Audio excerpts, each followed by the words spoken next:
Online safety amendment, social media minimum age bill, 16 साल से कम उम्र के जो बच्चे हैं वो बैंड है।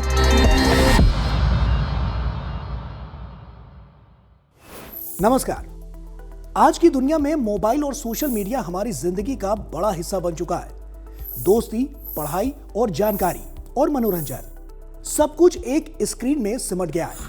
लेकिन क्या यही स्क्रीन बच्चों और किशोरों के दिमाग और सेहत पर बुरा असर भी डाल रही है? इसी सवाल का जवाब ढूंढने के लिए ऑस्ट्रेलिया ने दुनिया का सबसे बड़ा और सख्त कदम उठाया है, जहां 16 साल से कम उम्र के बच्चों के लिए लगभग सभी बड़े सोशल मीडिया प्लेटफॉर्म्स पर रोक लगा दी गई है। कुछ बच्चे इस फैसले से नाराज हैं, लेकिन वहीं कुछ माता पिता इससे राहत भी महसूस कर रहे हैं। और वैज्ञानिकों के लिए यह फैसला एक नेचुरल एक्सपेरिमेंट बन गया है, यानी असली दुनिया में होने वाला ऐसा प्रयोग जिससे यह समझा जा सके कि सोशल मीडिया बच्चों की जिंदगी को सच में कैसे बदलता है। तो साइंस स्पार्क में आज हम विस्तार से समझेंगे कि यह बैन क्या है, क्यों लगाया गया है और इससे बच्चों को क्या फायदे नुकसान हो सकते हैं और विज्ञान इस बारे में क्या कहता है और वैज्ञानिकों का इस बैन पर क्या मानना है। तो चलिए अहम सवालों से शुरुआत करते हैं। ऑस्ट्रेलिया का सोशल मीडिया बैन क्या है और कितना सख्त है? ऑस्ट्रेलिया दुनिया का पहला देश बन गया है जिसने 16 साल से कम उम्र के बच्चों के लिए Facebook, Instagram, x, Snapchat, YouTube, Reddit और थ्रेड्स जैसे बड़े सोशल मीडिया प्लेटफॉर्म्स पर बैन लगा दिया है। कंपनियों को 1 साल का समय दिया गया था ताकि वे बच्चों को अकाउंट बनाने से रोकने की तकनीक तैयार कर सके। अब अगर कंपनियां उचित कदम नहीं उठाती हैं तो उन पर लगभग 49.5 यानी कि 49.5 मिलियन ऑस्ट्रेलियन डॉलर यानी लगभग 330 करोड़ रुपए तक का जुर्माना लग सकता है। इसके लिए उम्र की जांच, आईडी वेरिफिकेशन और अकाउंट मॉनिटरिंग जैसे सिस्टम लगाए जा रहे हैं। सरकार ने यह फैसला क्यों लिया?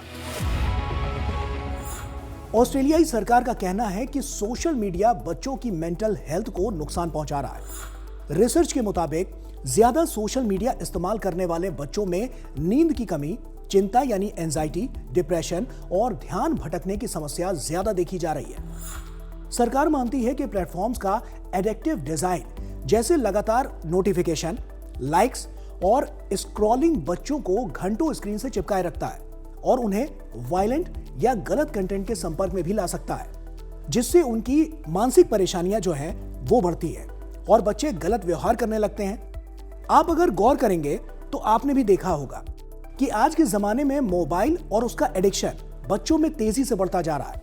बच्चे दिन रात फोन से चिपके रहते हैं और इस हाल में जब बच्चा फोन लगातार यूज कर रहा हो तो अगर अचानक से आपने उससे फोन ले लिया तो वो वायलेंट हो जाते हैं, यानी चिल्लाने या गुस्सा करने लगते हैं। छोटे बच्चों में जो 10 साल से कम है उनमें तो इसका असर कई बार देखा गया है और 10 साल से ऊपर की उम्र के बच्चों में भी इस तरह के मामले थोड़े कम लेकिन फिर भी देखे गए हैं। ऐसे में इस तरह के व्यवहार से बच्चों की मानसिक जो परेशानियां हैं वो बढ़ती है, जो मेंटल डिसऑर्डर की ओर इशारा करती हैं, जो समय के साथ बच्चों की परेशानियों को और बढ़ा सकती है, जिसे विज्ञान भी मानता है। सरकार ने ये फैसला इसलिए लिया क्योंकि काफ़ी रिसर्च हुई है जहाँ पर ये पता चला है कि जो बच्चे हैं उनमें काफ़ी एंजाइटी है, डिप्रेशन है, अलग अलग तरह का वो कंटेंट देखते हैं, यानी कि वॉयलेंस काफ़ी वो देख रहे हैं। जो खाने के जो हैबिट्स हैं वो उनकी चेंज हो रही है सोशल मीडिया कंटेंट देखकर। तो इसी वजह से उन्हें लगा कि सोशल मीडिया जो कंटेंट है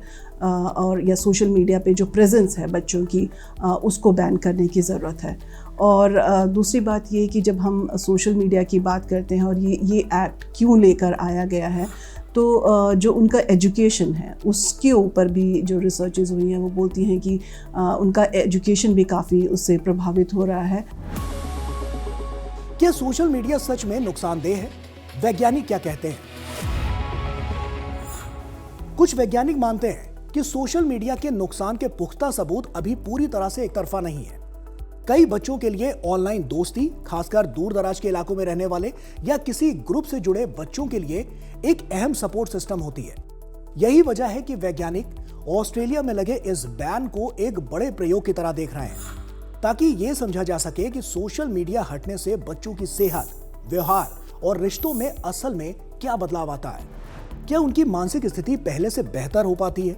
क्या बच्चे अपनी पढ़ाई या करियर पर पहले से ज्यादा फोकस कर पाते हैं या नहीं?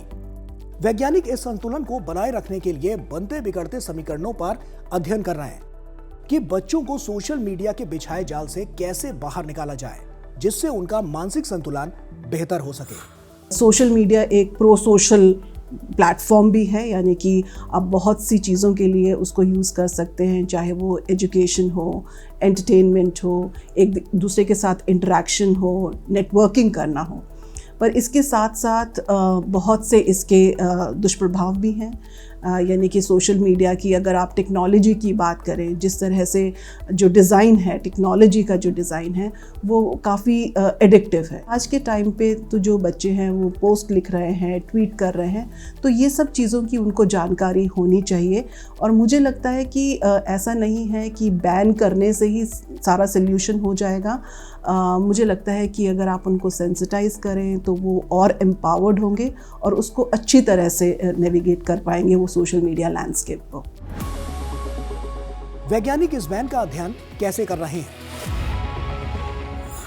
मेलबर्न की मर्डोक चिल्ड्रन रिसर्च इंस्टीट्यूट की डॉक्टर सूसन सॉयर और उनकी टीम ने बैन से पहले 13 से 16 साल के 177 बच्चों के साथ यह इंटरव्यू किया, जिसमें उनकी स्क्रीन टाइम, सोशल मीडिया इस्तेमाल और मानसिक सेहत पर सवाल पूछे गए। अब 6 महीने बाद वही बच्चे फिर से सर्वे में शामिल होंगे, जिसके बाद यह देखा जा सकेगा कि बैन के बाद उनकी आदतों और मेंटल हेल्थ में क्या फर्क आया। साथ ही बच्चों के माता पिता से भी पूछा जाएगा कि इंटरनेट और सोशल मीडिया को लेकर बच्चों के व्यवहार से घर में क्या बदलाव दिखे, परिवार और पेरेंटिंग पर इसका क्या असर पड़ेगा। पश्चिमी ऑस्ट्रेलिया के पर्थ शहर में 3 यूनिवर्सिटीज मिलकर यह स्टडी कर रही हैं कि इस बैन से माता पिता और बच्चों के रिश्तों में क्या बदलाव आया। वैज्ञानिक जानना चाहते हैं कि क्या यह बैन पेरेंटिंग को आसान बनाता है या और भी चुनौतीपूर्ण। बच्चों की दोस्ती, बातचीत और राजनीति की समझ पर बैन का क्या असर पड़ेगा। कुछ शोधकर्ता यह भी देख रहे हैं कि सोशल मीडिया ना होने से बच्चों की आमने सामने बातचीत यानी कि फेस टू फेस इंटरेक्शन बढ़ता है या नहीं। वहीं राजनीति के जानकार जरे गजारियान का कहना है कि सोशल मीडिया टीनेजर्स को करंट इश्यूज, बहसों और लोकतांत्रिक सोच से जोड़ता था। अब वे टीचर से बात करके समझेंगे कि बैन के बाद बच्चों की राजनीतिक जानकारी और सोच पर क्या असर पड़ा। इसके अलावा और भी कई लोगों का मानना है कि आज के बच्चे ऑनलाइन चैट, पोस्ट और वीडियोस के जरिए दोस्त बनाते हैं, अपने विचार रखते हैं और दुनिया में क्या हो रहा है ये समझते हैं। जब ऐसे प्लेटफॉर्म पर बैन लगता है तो बच्चे एक दूसरे से खुलकर बात करने का मौका खो सकते हैं। उनकी दोस्ती सीमित हो सकती है और वे सवाल पूछने या अपनी राय रखने से झिझकने लगते हैं। इससे उन्हें यह सीखने में भी दिक्कत हो सकती है कि समाज और राजनीति में अलग अलग सोच क्यों होती है और बातचीत से समाधान कैसे निकलता है। हालांकि दूसरे पहलुओं को देखें तो ऑस्ट्रेलिया का बैन बच्चों को ऑनलाइन नुकसान से बचाने के लिए है, लेकिन अगर इसके साथ सही मार्गदर्शन और सुरक्षित बातचीत के रास्ते नहीं दिए गए तो बच्चे धीरे धीरे चुप रहना सीख सकते हैं। इसीलिए जरूरी है कि बैन के साथ साथ बच्चों को स्कूल, घर और सुरक्षित डिजिटल प्लेटफॉर्म पर बात करने, दोस्ती निभाने और लोकतांत्रिक सोच समझने के मौके भी मिले, ताकि वे समझदार और जिम्मेदार नागरिक बन सके। अब सवाल आता है कि क्या बच्चे पुराने ऐप बैन होने के बाद नए ऐप की तरफ भाग रहे हैं? क्वींसलैंड यूनिवर्सिटी के डैनियल एंगस ये ट्रैक कर रहे हैं कि बैन के बाद बच्चे किन नए ऐप्स को डाउनलोड कर रहे हैं। शुरुआती डेटा बताता है कि लेमन 8 और यूब जैसे ऐप तेजी से लोकप्रिय हो रहे हैं, जिससे वैज्ञानिक अब ये जानने की कोशिश कर रहे हैं कि बच्चे बैन से बचने के रास्ते खोज रहे हैं या सच में सोशल मीडिया से दूर हो रहे हैं। क्योंकि अक्सर ऐसा देखा जाता है कि जब बच्चों के पसंदीदा पुराने ऐप्स बैन हो जाते हैं तो वे नए ऐप की तरफ तेजी से बढ़ते हैं। इसी की वजह से कि बच्चों को बात करना, दोस्त बनाना, गेम खेलना और वीडियो देखना अच्छा लगता है और जब एक रास्ता बंद होता है तो वे दूसरा रास्ता ढूंढ लेते हैं। नए ऐप उन्हें नया डिजाइन, नए फिल्टर और नए दोस्त देने का वादा करते हैं, जिससे उनकी जिज्ञासा और आकर्षण बढ़ जाता है। लेकिन समस्या यह है कि कई बार ये नए ऐप उतने सुरक्षित नहीं होते, उनके नियम साफ नहीं होते और बच्चे बिना समझे अपनी जानकारी साझा कर देते हैं, जो कई बार बाद में उनके लिए मुसीबत बन जाती है। ऑनलाइन सेफ्टी और सरकारी निगरानी पर क्या कदम उठाए जा रहे हैं? ऑस्ट्रेलिया में बच्चों की ऑनलाइन सुरक्षा को लेकर जो बैन और सख्त नियम लगाए जा रहे हैं, उनका मकसद बच्चों को इंटरनेट के खतरों से बचाना है। सरकार का कहना है कि सोशल मीडिया और कुछ ऐप्स पर बच्चे साइबर बुलिंग, गलत कंटेंट और मानसिक दबाव का शिकार हो सकते हैं। इसलिए उम्र की सीमा, पहचान जांच और पेरेंटल कंट्रोल जैसे नियम लागू किए जा रहे हैं।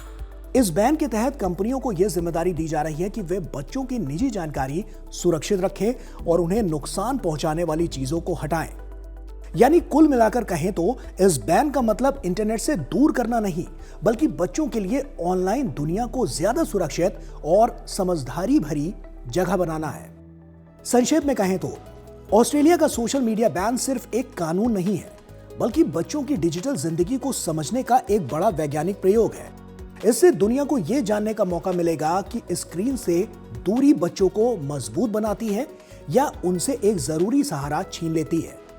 आने वाले महीनों में इस नेचुरल एक्सपेरिमेंट के नतीजे तय करेंगे कि भविष्य में दुनिया के दूसरे देश बच्चों और सोशल मीडिया के रिश्ते को कैसे संभालते हैं और बच्चों के भविष्य को कैसे उज्जवल बनाते हैं।